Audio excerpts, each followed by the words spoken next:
Krishna Kirtana Ganana Tanapano Premamritam Manidhi Dhiradhi Namam Vishnu Padaya Krishna Prasaya Bhutale Srimati Bhaktivedanta Swaminiti Namane Om Jnanatimirandasya Jnananjana Salakaya Chaksuran Militan Yena Tasmai Sri Gurave Namaha Sri Chaitanya Manubhistam Stabitan Yena Bhutale Swayam Rupam Kalamaya Didanti Swapadanti Kam. First of all, I offer my humble obeisances unto the lotus feet of my Shiksha and Diksha Guru, Nitya Lila Pravishta Om Vishnupad Asatarasata Sisimad, Srila A.C. Bhaktivedanta Swami Prabhupada. Then I offer my humble obeisances unto the lotus feet of my Shiksha and Sannyas Guru, Nitya Lila Pravishta Om Vishnupad Asatarasata Sisimad, Srila Bhaktivedanta Narayan Goswami Maharaj. I offer my humble obeisances unto the lotus feet of my Shiksha Gurus, Srila Gaur Govinda Goswami Maharaj and Srila Bhakti Vigyan Bharti Goswami Maharaj. I offer my humble obeisances unto the Sri Rupanuga Guru Varga, Srila Bhakti Pragyan Keshav Goswami Maharaj, Srila Bhakti Siddhanta Saraswati Goswami Thakur Prabhupada, Srila Gaur Kishore Das Babaji, and Srila Bhakti Vinod Thakur. I offer my humble obeisances unto Sri Krishna Bhagavan, the speaker of Bhagavad Gita, unto Sri Arjuna, the hearer of Bhagavad Gita, and unto Srimad Bhagavad Gita itself. And I offer my humble obeisances at the lotus feet of the many commentators on Srimad Bhagavad Gita, Srila Sridhar Swamipad, Srila Vishwanath Chakravarti Thakur, Ramanujacharya, Sri Ramanujacharya, Sri Madhvacharya, Srila Baldev Vijabhushan, Srila Bhakti Vinod Thakur, Srila A.C. Bhaktivedanta Swami Prabhupada, Srila Bhakti Vedanta Narayan Goswami Maharaj, and Srila Bhakti Rakshak Sridhar Goswami Maharaj. I offer my humble obeisances unto all the Vaishnavas and Vaishnavis who are present here today, my Dandavat Pranams. So, yesterday, we concluded speaking about the Chatur Sloki of the Gita, which is the essence of Bhagavad Gita. These are the 4 verses in the 10th chapter, verses 8, 9, 10, and 11.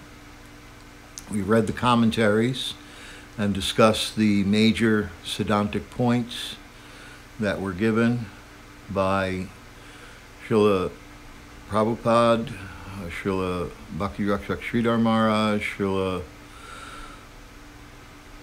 Vishwanath Chakravarti Thakur, Srila Bhakti Vinod Thakur, Srila Bhakti Vedanta Narayan Goswami Maharaj, etc. So we covered all of the important commentaries and explanations of the Chatur Shloki. Now,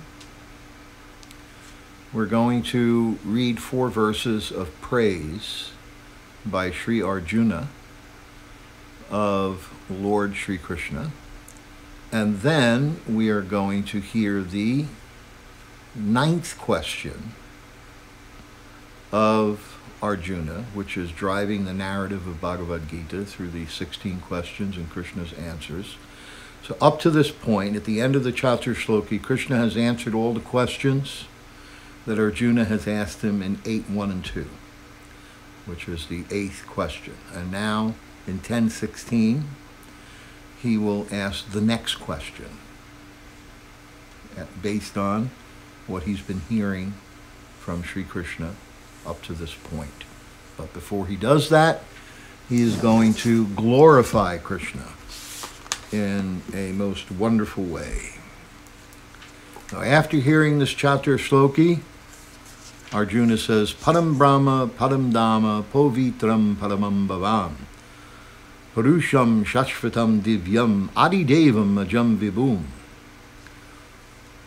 Ahustvam Rishaya Sarve, Devarishi Naradastata, Asito Devalo Vyasa, Swayam Chaiva Bravishime.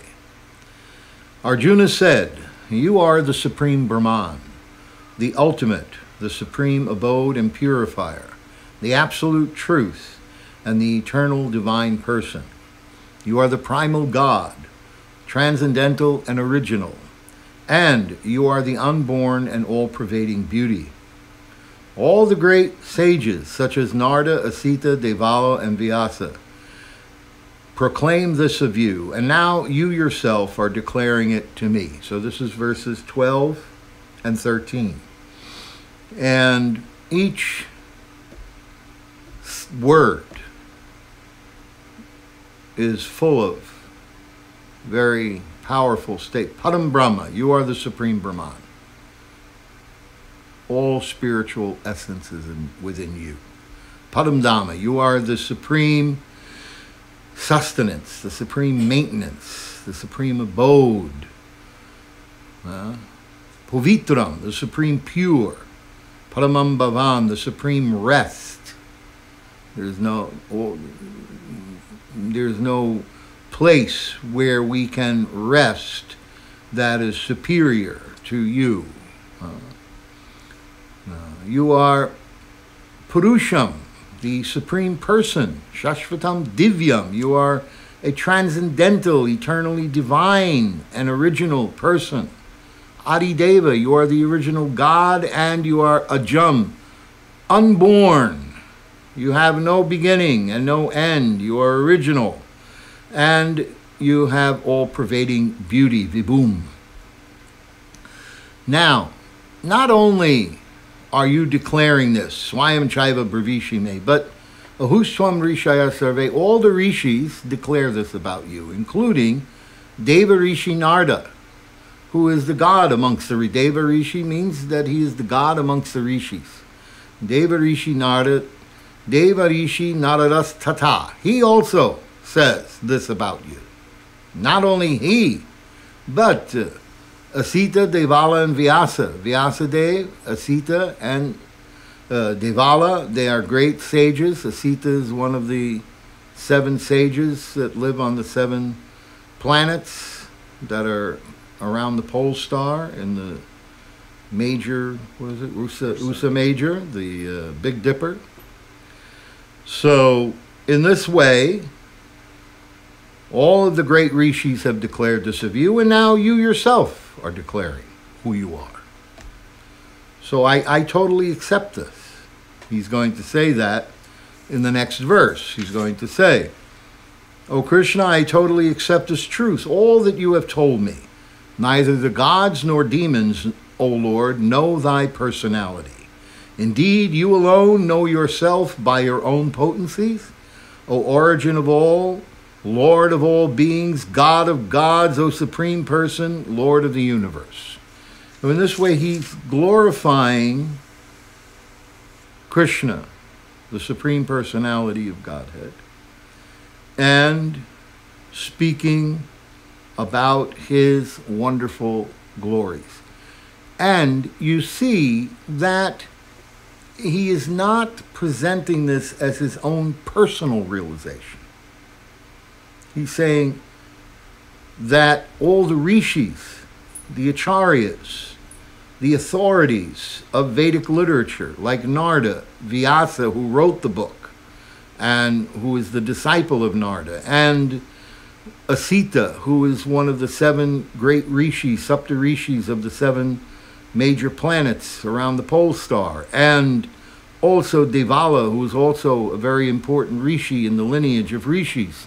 So all of these great authorities, they are also declaring that what you have just told me, aham sarvasya prabhavo mata sarvam pravartate, that this is truth. This is truth. That there's no truth superior to you. Mata paratama ananyat. That yes, these declarations that you have made about yourself are correct. So in this way, Arjuna is declaring that he has understood what Krishna has told him, because in 8.1, what happens in 8.1? What does he ask? He asks Krishna at the beginning, in 8.1 and 8.2. O Lord, O my Lord, O Supreme Person, what is Brahman? What is the self? What are fruitive activities? What is the material manifestation? What are the demigods? Please explain this to me. How does the Lord of Sacrifice live in the body? In which part does he live, O Madhusudan? And how can those engaged in devotional service know you even at the time of death? So in this way, he asks all these questions. And now he's saying, okay, you've answered all my questions in chapters 8, 9, and the beginning of 10. You've answered everything. Now I understand who you are.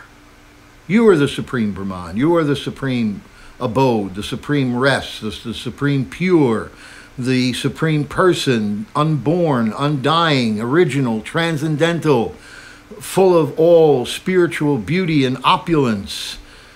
And not only have you declared this about yourself, but all the great rishis, they have also said this. So the authority is absolute. The conclusion is absolute. It is perfect.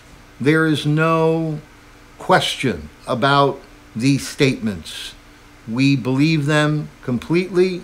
We have complete faith in them. And therefore, I say, I totally accept as truth. Sarvam etadritam manye yanmam vadasi keshava nahi te bhagavan vyaktim vidur deva nadhanava.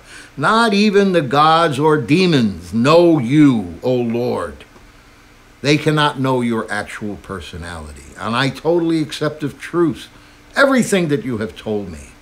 Ritam. Sarvam etad ritam. Sarvam, everything etad ritam. All these truths that you have explained to me, manye, I accept. And then, indeed, you alone know yourself by your own potencies. O origin of all, Lord of all beings, God of gods, O Supreme Person, Lord of the universe. So now we have come to the conclusion. Arjuna understands what Krishna has explained about the questions that he's asked in 8.1 and 8.2. Now we've come to the conclusion, and he explains to Krishna that yes, I have understood everything. I accept everything. I accept that what you speak is truth. I know that what you're saying is truth because I know that all the great rishis and acharyas and sages are also saying the same thing. So I am completely and totally in agreement with all of your statements, and I accept them completely as truth. And I can understand that anyone who doesn't accept it, even they be a demigod or a demon, they can't really know you. They cannot really understand who you are. They cannot understand your real transcendental nature. And Krishna himself, of course, says that. Avijananti Mamuda, fools deride me.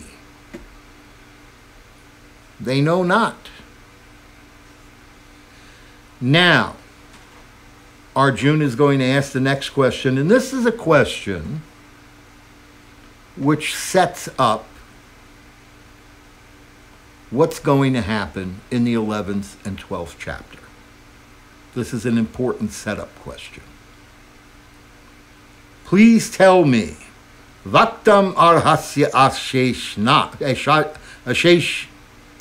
Vaktam arhasi asheshena divya yatma vibhutaya yabir vibhutibir lokam imam stvam vyapya tishtasi. Please tell me in detail of your divine powers by which you pervade all these worlds and abide in them. So now, Krishna said, Aham sarvatsya prabhavo matta sarvam pravartate. I am, all material and spiritual worlds come from me. I am the source of everything material and spiritual. Now, Arjuna is asking, I want to understand from you in great detail the divine powers by which you pervade all these worlds and abide in them. How should I meditate on you? Katam vidyam maham yogims tvam sada parichintayam keshu keshu chabhaveshu chintyosi bhagavan maya. How should I meditate on you? In what various forms are you to be contemplated, O blessed Lord? So he wants to understand how to know Krishna within the context of his divinity within the world. Tell me again in detail, O Janardhan, Krishna, Jana Ardhan. Tell me in detail, O Janardhan. Vishtaren atmano yogam vibhutim cha Janardhana bhuya kataya triptirhi Shrinvato nashti me mritam. Tell me again in detail of your mighty potencies and glories, for I never tire of hearing your ambrosial words. But here, now, Arjuna, in these 3 verses, 16, 17, and 18, he's asking the setup questions. He wants to know about Krishna's opulences. He wants Krishna to directly explain the opulences. He is already, by his praise of Krishna, and by showing that what Krishna has declared about himself as being the Supreme Personality of Godhead, the source of everything, that whatever Krishna has declared about himself, not only Krishna has said it, but all the great rishis and acharyas have said it. So he's made that setup. Here's the position. You're declaring it. The rishis and acharyas and authorities have accepted it. Now I want you to go into detail, because you've said, Aham sarvasya prabhavo. You are the source of everything material and spiritual. Now what I would like to hear is the details of your divine powers, by which you pervade all these worlds and abide in them. And I want to know, from these details, what is the process of meditating on you as the divinity within nature? In what various forms are you to be contemplated, O blessed Lord, both within the material realm and the spiritual realm? I want to understand all of this, because all of this is going to be revealed now in the 10th and 11th and 12th chapter. And there are going to be follow-up questions that Arjuna will ask in the 11th and 12th chapter that further clarify this idea of what various forms are you to be contemplated. What are the various forms? And he's going to discuss this, and we're going to find out in the 11th chapter about the various forms. And in the 12th chapter, the conclusion of that understanding of the various forms. All of that is going to be explained in the 11th and 12th chapter. So in this way, we're going to get an idea of more about process. He's asking Krishna, how do I meditate upon you? In what various forms are you to be contemplated? And Krishna is going to explain all of that, and then that'll refer back to ye yatamam prapadyante tam stataiva bhajami aham. As you surrender unto me, I reward you accordingly. Based on what way you're surrendering, what form you're meditating on, what way you want to understand me and realize me. Do you want to know me as Vishwarup? Or do you want to know me as, one part of Vishwarup? Prabhupada once explains in a lecture, he said, everyone worships God in various forms. He said for some Aboriginal people, the sun or the moon or a great mountain, that may be worshipped as God. And Krishna talks about how these things are also Him. They're forms of Him. They're manifestations of Him within this world. So in this way, he provides, depending on the developmental progress of the consciousness of the individual soul, different ways of observing God in nature, in the material world, and in the spiritual world, and worshiping those forms. And so, therefore, he says, tell me in detail, O Janardhan, of your mighty potencies and glories, for I never tire of hearing of them, of your ambrosial words.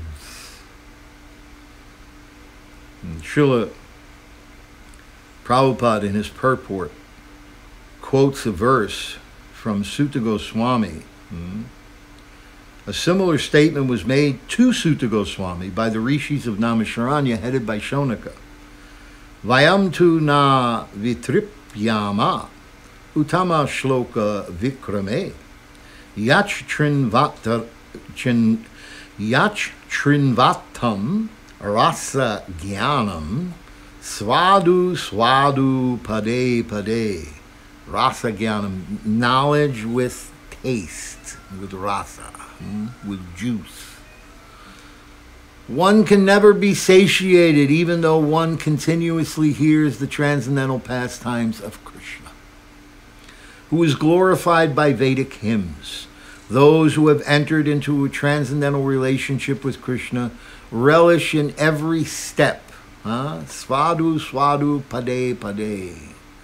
They relish step by step, pade, pade, in every step, descriptions of the pastimes of the Lord.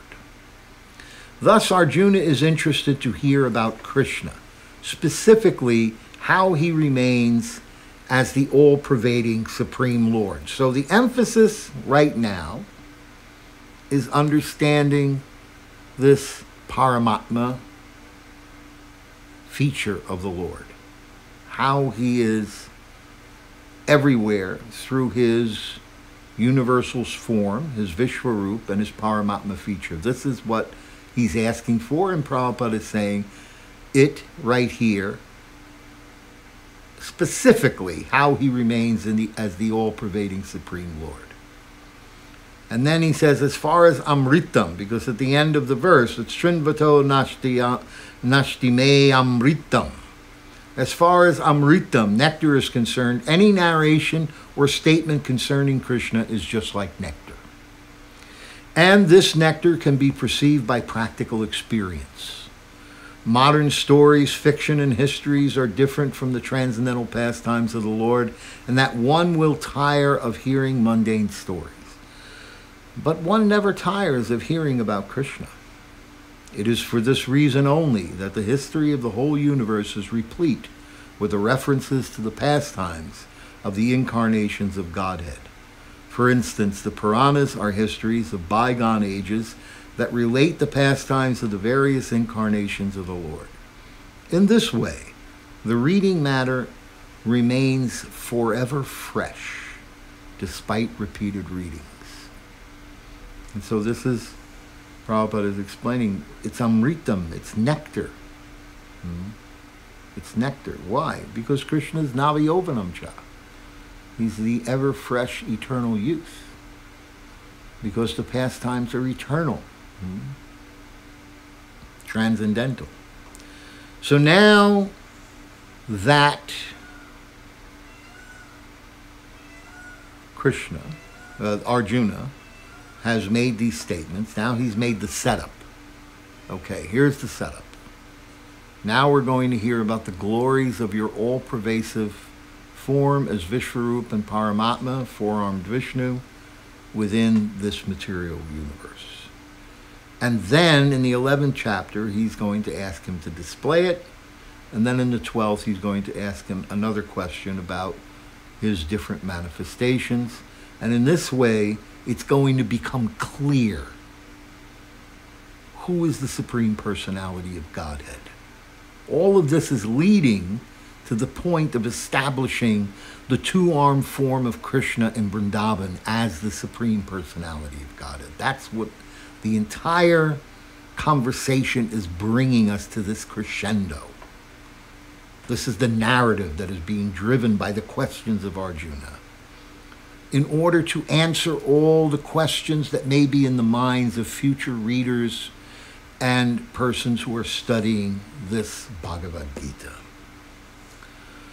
So now Krishna begins to answer the questions of Arjuna, driving the narrative of the Bhagavad Gita based on the questions of Arjuna.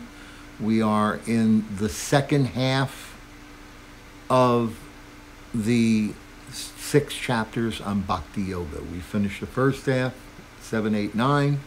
We're in 10 now, which is the second half of those 6 chapters.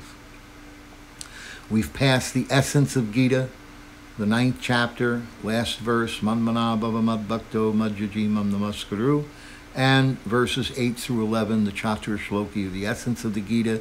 So right in the center of the 6 chapters on Bhakti Yoga, the essence of everything is given.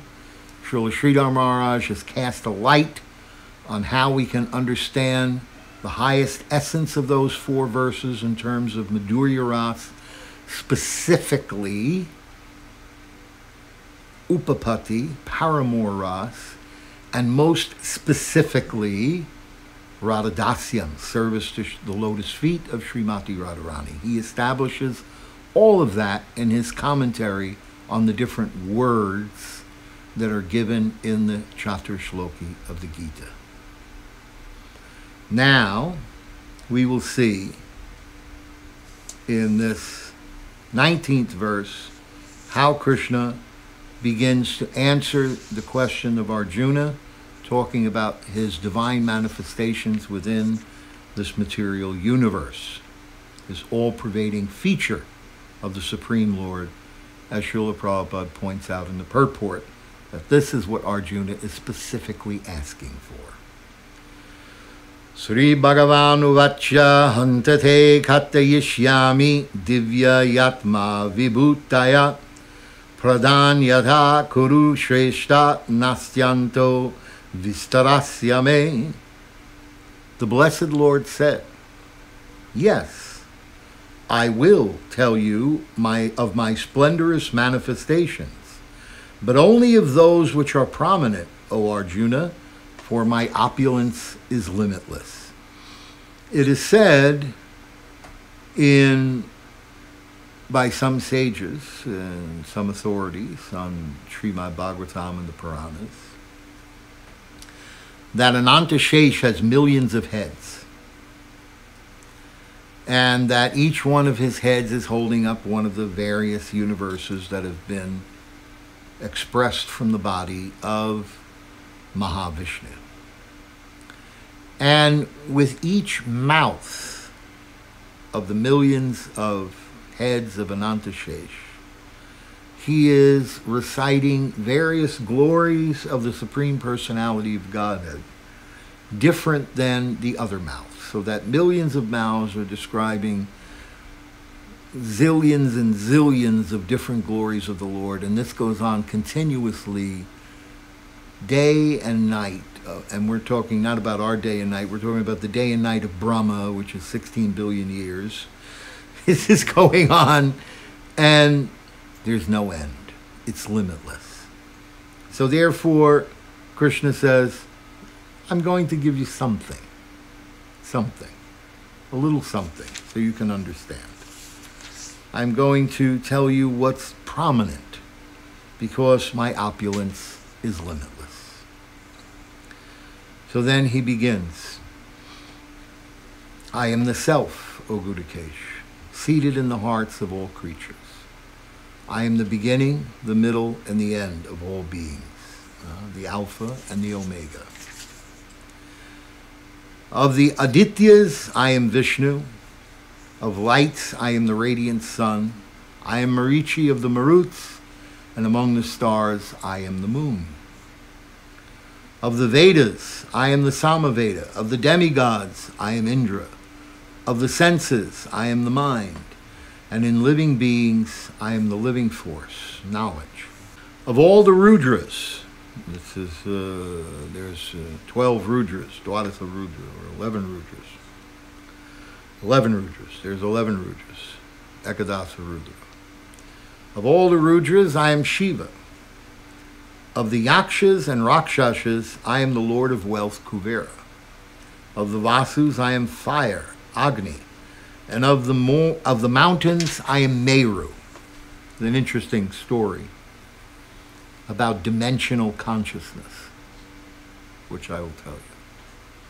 Because there's a lot of discussion today, you know, flat earth, is it round earth, is it this, is it that, everybody's arguing. You know. And I had asked Sadaputta about this many years ago, because he and I were close friends. We both lived in Alachua. And he told me, he said, it's a matter of perception. He said it can be seen as flat or it could be seen as round, depending on your consciousness. And an example of this is given by Srila Prabhupada.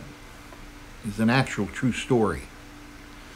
They were, in 1977, they were sitting with Prabhupada in Vrindavan, and that was when he launched the Bhaktivedanta Institute, where he wanted the scientists to establish that life comes from life, that the soul is the source of everything, that the soul is the source of spiritual life and material life, that everything animate and inanimate is all coming from the spirit, from the spiritual level.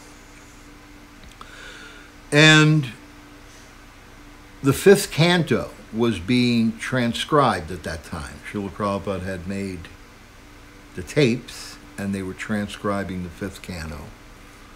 And they had a lot of questions, because the 5th canto is, this information was beyond what anything that we had heard before. So they started asking Srila Prabhupada, and one of the questions they asked was, what about, it says in here that there's mountains that are 10,000 miles high. What about this? How are we supposed to understand this? He said, oh yes. He said, they're there. He said, I remember when we were flying in Europe. He said, in Europe you have those mountains? The Alps? Yes, the Alps. There, I saw them. Prabhupada, there's no 10,000 mile high mountains in the Alps. No, I saw them there. The mountains are 10,000 miles high there. Prabhupada, there's no... I have seen, and you cannot see what I can see. So it's a matter of consciousness. We can't always see what personalities of that stature are seeing. He was very adamant about it. They're there, but you can't see them. And then he told us, in the Himalayas, there's one mountain that's made of pure gold. Huge mountain, all solid gold. He said, if the materialists find this mountain, they will go mad. So much gold. So we cannot understand these things. Even we have the story of the servant of Madhvacharya, who describes how Madhva went to the Himalayas to see Vyas. And so the servant was with Madhva, and they went to a certain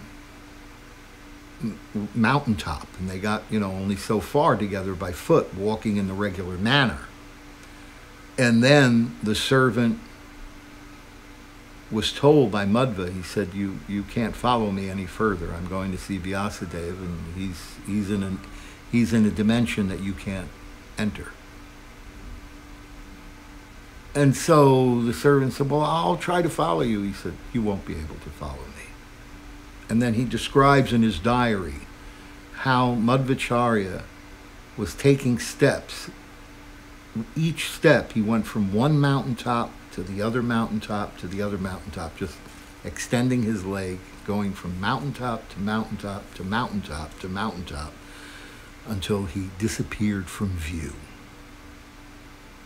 And he recorded this in his diary. It's an actual eyewitness account of Madhvacharya's glories. So there's other dimensions in the world that are beyond the purview of our vision.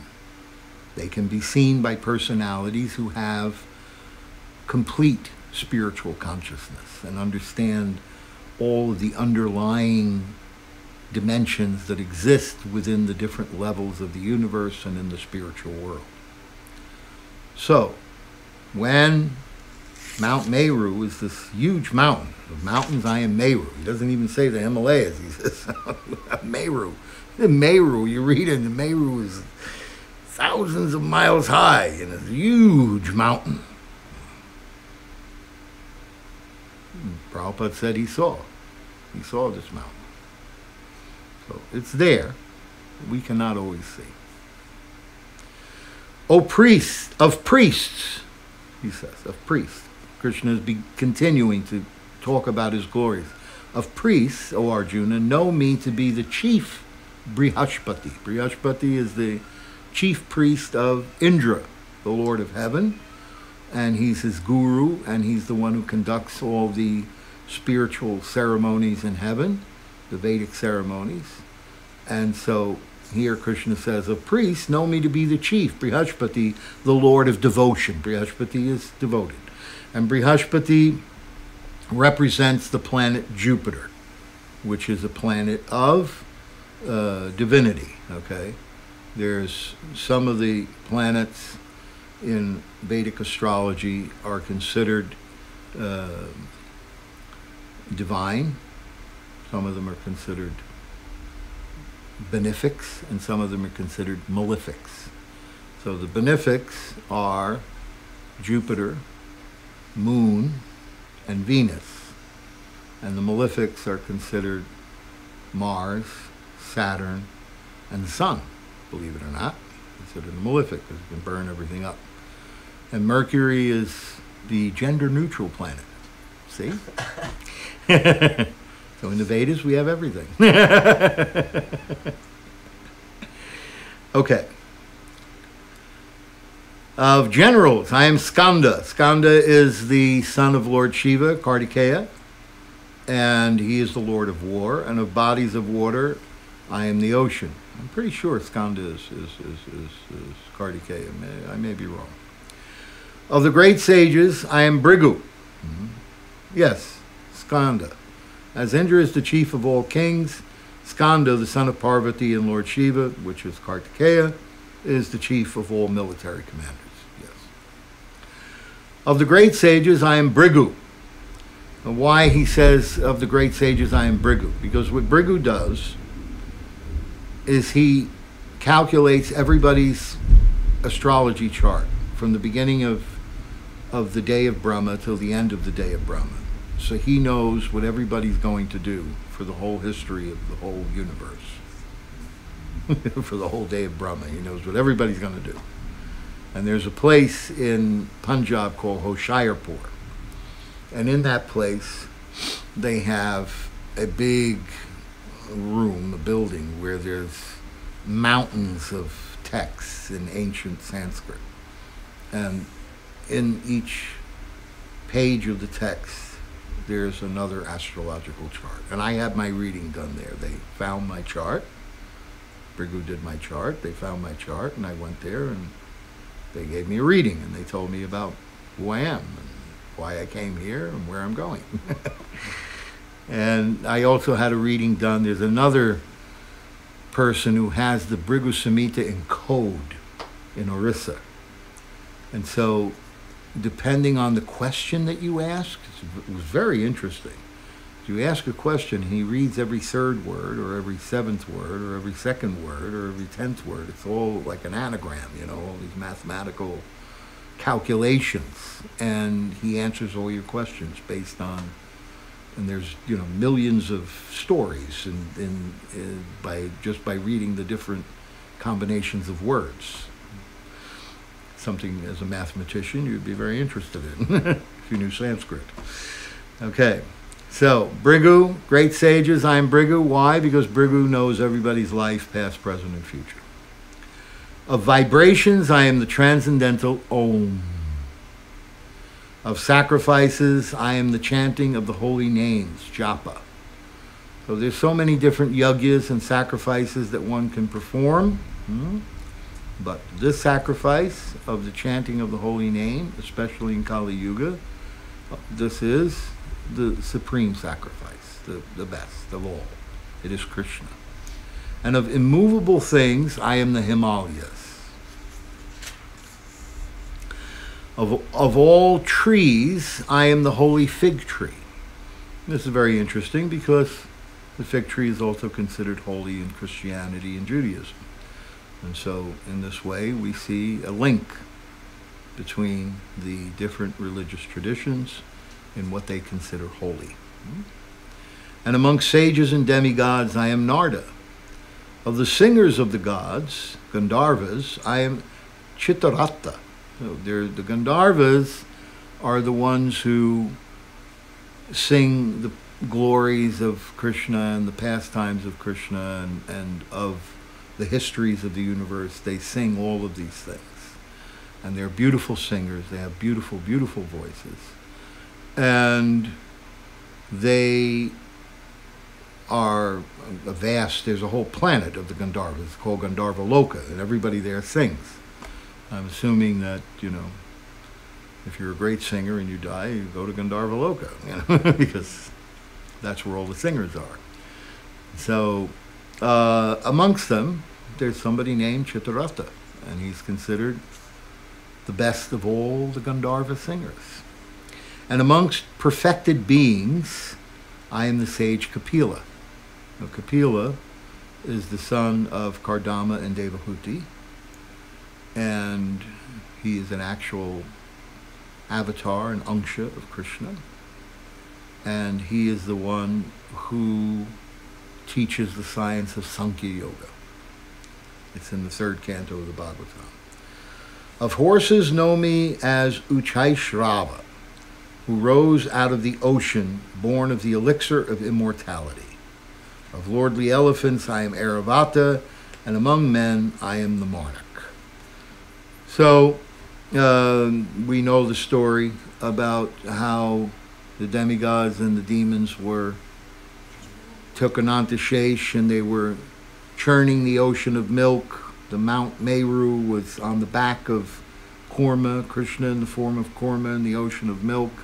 Anantashesh was wrapped around the Mount Meru. The demigods and the demons were having a tug of war, pulling back and forth. The mountain was churning this way and that way, scratching the back of Kurma, which was the actual reason for the whole pastime, in order to the Lord could get his back scratched. And then the ocean was churned and different things came out of the ocean, and one of the things is Uchaishrava, this great horse,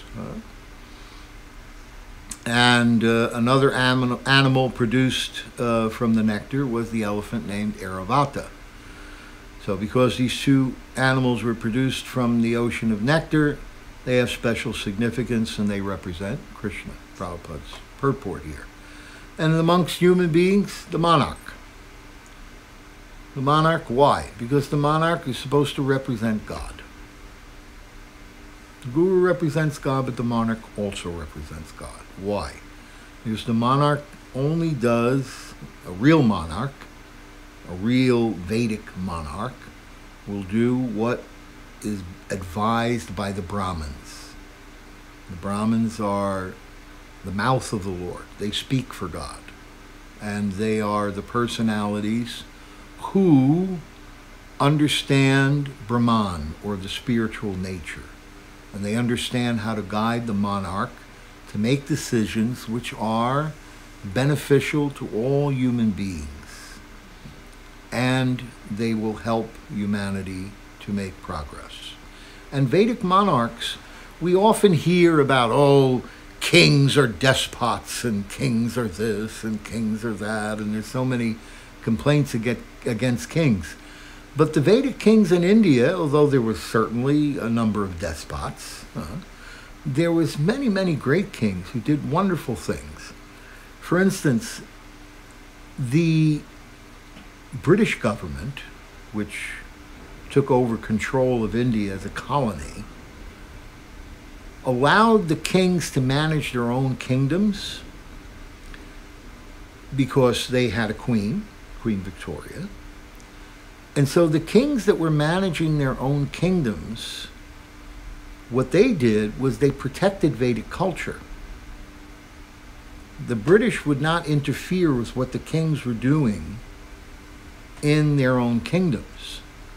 And so in the cities, like Calcutta and Delhi and Bombay and these other places, Ayurvedic doctors were banned. You were not allowed to practice Ayurveda. You could only practice Western medical science. And so the whole science of Ayurveda would have been lost. But the kings protected them. The kings allowed them to practice within their kingdom and to also cultivate the knowledge and the wisdom and keep the scriptures of Ayurveda and to maintain the lineage of Ayurveda. And so Ayurveda flourished or remained a living science because of the shelter of the Vedic monarchs. There's a story about one Vedic monarch, very wonderful story. The Vedic monarchs were given allotments from the queen for maintaining their palaces.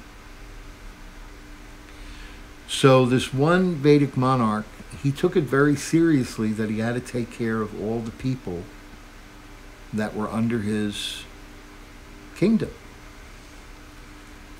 And so when the prefect of the British, the representative of the British Empire came to examine the allotments of food and things that were supposed to be given, they told them that there were special religious rituals in this area of the country that were unlike anywhere else. So they said, okay, what are those rituals? Well, first of all, when we make puris, we boil the ghee and we roll out the dough and we make the one puri. And then we have to pour the ghee and we have to make a fresh batch of ghee. For each puri, there has to be a fresh batch of ghee. He said, really? Each puri? Yes, each puri, fresh batch of ghee. And we can only make so many puris out of one thing of dough, and then we have to have more flour and make another dough, and we can only cook so much. And he had all these rituals that he had developed by which you couldn't just make a pot of rice dal puris like that. You had to have, like 10 times the amount of all those ingredients to make everything. So, because the British didn't know that, and they wanted to honor and respect the king's rituals, so they said, okay. So they gave him 10 times the amount of goods that they were giving to the other kings. Then he took all of that and he went to the poorer sections of society in his kingdom and he distributed the rice, the dal, the flour, the ghee, and made sure that all of the people in his kingdom ate. This is a real monarch. This is a representative of Krishna, someone who sees all of his subjects as his children and tries to take care of them. And someone may say that he cheated the British, but actually what he was doing God's work to make sure that his people were fed. And the British had the ingredients. He wanted to make sure that the people had their food. And so this is the way he provided for them. Very, very, very wonderful example of how, when Krishna says, among men I am the monarch, I am the king, when a king is a true king, and he sees everyone in his kingdom as his children, and he makes sure that he takes care of all of them, that they receive what they need for their sustenance and maintenance, then this is Krishna. This is a representative of Krishna. In Vedic literature, the king is considered to be the representative of God. In this age, however, with the corruption of principles of religion, monarchy is decayed and is now finally abolished. It is to be understood that in the past, however, people were very happy, more happy, under righteous kings. Verse 28, of weapons I am the thunderbolt. Thunderbolt is a weapon that was created by Lord Indra, actually, for Lord Indra. He was having a war with Vritrasura, who was a demon. And Vritrasura was actually a pure devotee. He was, his name was Chitra. Huh? No, Chitraketu. His name was Chitraketu, and he made some joking remark to Lord Shiva about the fact that he was giving a lecture to sages with his wife sitting in his lap. And she became upset. Lord Shiva didn't take offense. He knew it was a joke between men. But the wife became upset. So she cursed Chitraketu, who was a pure devotee, that he had to take birth as a demon. And Chitraketu said, okay, he's a real Vaishnava. By your mercy, I will become a demon, no problem. So he became this demon, Vritrasura.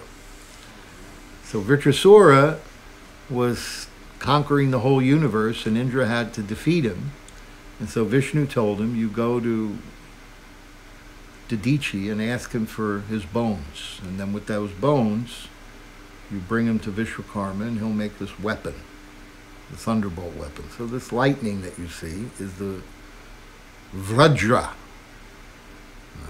Vradrastra. Vajra Astra. Vajra Astra. Vajram. Vajra Astra. The thunderbolt weapon. So it's made from the bones of Dadichi. Made from the bones of Dadichi. And it's a very interesting, it's a teaching. In that teaching, Dadichi, before he gives his bones to Indra, and how he does it is very interesting, how he gives his bones to Indra, but before he does that, he gives this whole dissertation about how you're not the body, and the bones in the body don't mean anything. And this is a whole education in understanding how you're not the body, and that's given by Dadichi, great sage. And then he rubs this yogurt with sugar all over his body, and he goes out into the field where the cows are, and they lick off the yogurt and sugar, and they lick off his flesh. And then all that's left is the bones, and he gives the bones to...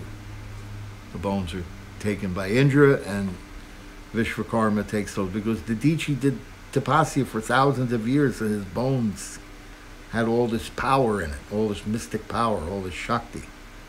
And so from those bones, this Vajra Astra was made, and this Astra makes this lightning. So today, these lightning bolts that you see, they're coming from this Vajra Astra. Among cows, I am the Surabhi, givers of abundant milk. Of procreators, I am Kandarpa. Kandarpa is Cupid, the god of love. And of serpents, I am Vasuki, the chief. Of the celestial Naga snakes, I am Ananta. Of the aquatic deities, I am Varuna. Of departed ancestors, I am Aryama. And among the dispensers of law, I am Yama, the Lord of Death. Among the Daitya demons, I am the devoted Prahlad. Among subduers, I am Time. Among the beasts, I am the lion. Among the birds, I am Garuda, the feathered carrier of Lord Vishnu. Of purifiers I am the wind. Of the wielders of weapons I am Rama. Of fishes I am the shark. And of flowing rivers I am the Ganges. A little side, a little joke, One devotee who was a little eccentric was finally given an opportunity to take a group of devotees out on Sankirtan. And it was the middle of winter, and it was freezing, and they had no place to go and take bath. So he made everybody stand outside in their kopans and let the wind blow on them, because it says, "A purifiers I am the wind," so we can get purified by standing outside in our underwear with the wind blowing past. Anyway, a little eccentric.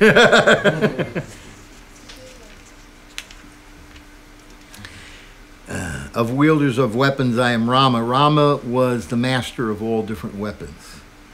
As a Leela, as a pastime, he received that knowledge from Vishwamrita. Vishwamrita was engaged in this dispute with Vashisht, and he wanted to defeat him. So he did all this tapasya for thousands of years, and then he got the benediction of being the master of all mystic potencies and of all weapons in the universe. So at some point, he passed the knowledge of all the weapons of the universe to Rama. Of course, Rama was the source of all that knowledge in the first place, but here it is stated that of wielders of weapons, I am Rama. That was given to Rama by Vishwamrita as part of the Leela when he's training Rama as a 16-year-old boy to kill Marich and Sabahu, the demons who were polluting the fire yajnas that the rishis were doing in the forest. Of all creations, I'm the beginning and the end, and also the middle, O Arjuna. Of all sciences, I am the spiritual science of the self. And among logicians, I am the conclusive truth. Of letters, I am the letter A. And among compounds, I am the dual word. I am also inexhaustible time. And of creators, I am Brahma, whose manifold faces turn everywhere. I am all-devouring death, and I am the generator of all things yet to be. Among women, I am fame, fortune, speech, memory, intelligence, faithfulness, and patience. So, Srila Prabhupada talks about this in the purport. The 6 opulences listed are considered to be feminine. If a woman possesses all of them or some of them, she becomes glorious. Sanskrit is a perfect language and is therefore very glorious. After studying, if one can remember the subject matter, he is gifted with a good memory or smriti. One need not read many books on different subject matters. The ability to remember a few and quote them when necessary is also another opulence.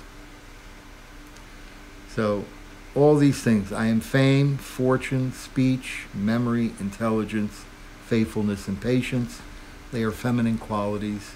They are considered to be, there's personalities to each one of these qualities, and they're all feminine. So among women, I am these opulences, these things. Of hymns, I am the Brihat Sama sung to the Lord Indra, and of poetry, I am the Gayatri verse sung daily by the Brahmins. Of months, I am November and December, and of seasons, I am flower-bearing spring. I am also the gambling of cheats, and of the splendid, I am the splendor. I am victory, I am adventure, and I am the strength of the strong. Of the descendants of Vrishni, I am Vasudeva, and of the Pandavas, I am Arjuna. Of the sages, I am Vyas, and among great thinkers, I am Ushana. Ushana was the spiritual master of the demons. He was extremely intelligent, far-seeing, political, and spiritual in every way. Thus, Ushana is another representative of the opulence of Krishna. Among punishments, I am the rod of chastisement, and of those who seek victory, I am morality. Of secret things I am silence, and of the wise I am wisdom. Furthermore, O Arjuna, I am the generating seed of all existences. There is no being moving or unmoving that can exist without me. O mighty conqueror of enemies, there is no end to my divine manifestations. What I have spoken to you is but a mere indication of my infinite opulences. Know that all beautiful, glorious, and mighty creations spring from but a spark of my splendor. But what need is there, O Arjuna, for all this detailed knowledge? With a single fragment of myself, I pervade and support this entire universe. So we have discussed before from the perspective of Advaigyan Paratattva, based on that verse in 1-11, Srimad Bhagavatam, 1st Canto, 2nd chapter, 11th verse. That verse is given there, Vedanti tat tattva vidam tattvam yajnanam advayam brahmeti paramatmeti bhagavaneti shabdate. That the Vedanti tat tattva vidam, those who are learned persons in Vedanta, Vedanta means the end of knowledge. Those who are learned persons in Vedanta, they know. Vedanti tat tattva vidam tattvam, they have knowledge. Tattvam yajnanam advayam, advaigyan, that the Advai, the one non-dual substance, they know, Advaigyan Paratattva, this one non-dual substance, has three aspects. Brahman, Paramatma, Bhagavan. Brahmeti, Paramatmeti, Bhagavaneti. So, Paramatma is only one fragment of Krishna. How do we say it is a fragment? Okay. Because Krishna expands into Balaram, and Balaram expands into Mula Sankarshan, and Mula Sankarshan expands into Mahasankarshan, and Mahasankarshan expands into Mahavishnu, and Mahavishnu expands into Garbhodakshay Vishnu, and Garbhodakshay Vishnu expands into Kiradakshay Vishnu, and this Kiradakshay Vishnu or Paramatma is in every atom, in between every atom, and all pervading in the universe. So from Krishna, all these different expansions are coming, and there is this fragment. So Krishna says, I pervade and support this entire universe with a single fragment of myself, a very minute portion of who I am. This in itself is a great opulence. A great opulence. So we understand that all beautiful, glorious, and mighty creations spring from but a spark of the splendor of Krishna, that he maintains everything with a fragment. This Paramatma is a fragment. And we can understand that whatever we see, okay, in this world, whatever we see in the material universe, that's great or glorious or wonderful or beautiful, it's all coming from this one supreme personality of Godhead, Krishna, and it represents Krishna. It's non-different from Krishna. So, the 9th question, please tell me in detail about your vibhutis we have discussed today. The 10th question will be the 3rd verse of the 11th chapter. Evam mitad yatata tvam. I wish to see how you have entered this cosmic manifestation. So now, after he has heard about the opulence of Krishna, how these opulences are represented, how Krishna is represented by these opulences within the material universe, now he wants to view them. And tomorrow, when we discuss the 11th chapter, we'll discuss why. Why he's asking to view them, And what will happen in the course of this conversation that's going to be conducted in the 11th chapter of the Gita? Because the next question comes in the 31st verse of the 11th chapter, and then the 12th question comes in the 12th verse. So 12th chapter, first verse. So we have two questions in the 11th chapter which drive the narration forward, drive the narrative forward, and these questions will be answered by Krishna. And there are some very, very important, significant points which is established by Krishna through Arjuna asking him to manifest this form. And through the questions, the next question that he asks in the 31st verse. But once those things are established, then there's one more important question. All of this is driving to one thing: to establish that the two-armed form of Krishna is the Supreme Personality of Godhead, not Paramatma, not Vishnu, not Vishwarup, not Brahman. None of these things are the source, the supreme source, the supreme deity. The supreme deity is the two-armed form of Krishna. And this is going to be established in these two chapters, 11th and 12th.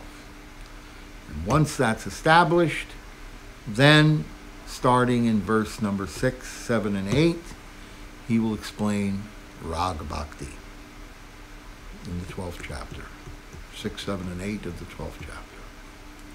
So that's the end of the class for tonight. Tomorrow 11th, day after that 12th. Then we'll begin the next third, the last third of the Bhagavad Gita, the last 6 chapters. Jnana Yoga. Okay? Hare Krishna, Krishna Krishna, Hare Hare, Hare Rama, Rama Rama, Hare Hare, Hare Krishna, Krishna Krishna, Hare Hare, Hare Rama, Rama Rama,